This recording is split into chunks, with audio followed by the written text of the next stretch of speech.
บอกเฮ็ดจังไหนคนที่หักเขานิสัยเขาต้องดีต้องคำฮู้ต้องบ่เว้าคำบ่สุภาพต้องบ่เว้าคำลามก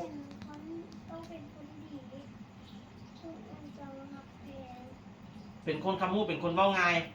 เวลาพ่อแม่บอกอย่างนี้ต่อหน้าผู้อื่นแนวมันบ่เหมาะสมเฮาก็หยุดเลยโลดนะคือมาอีกว่าโดยลูกสิบ่เว้าอีกแล้วโดยลูกสิบ่เฮ็ดอีกแล้วโดยลูกขอโทษแม่ลูกสิบ่เฮ็ดอีกแล้วลูกสิจื้อไว้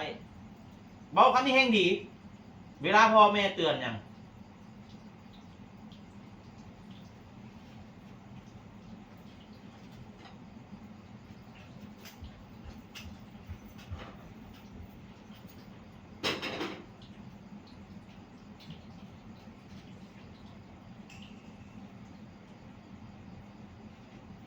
เห็นบ่นี่พ่อนี่กินข้าวแรงนี่ไปเบี้ยไปหาเงินทำเพื่อพวกลูกเต้ามาจนได้กินข้าวหากันกินข้าวตอนนี้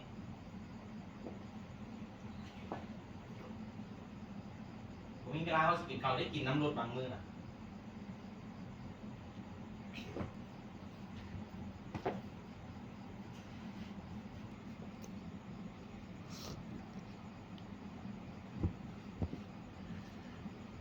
ต่อ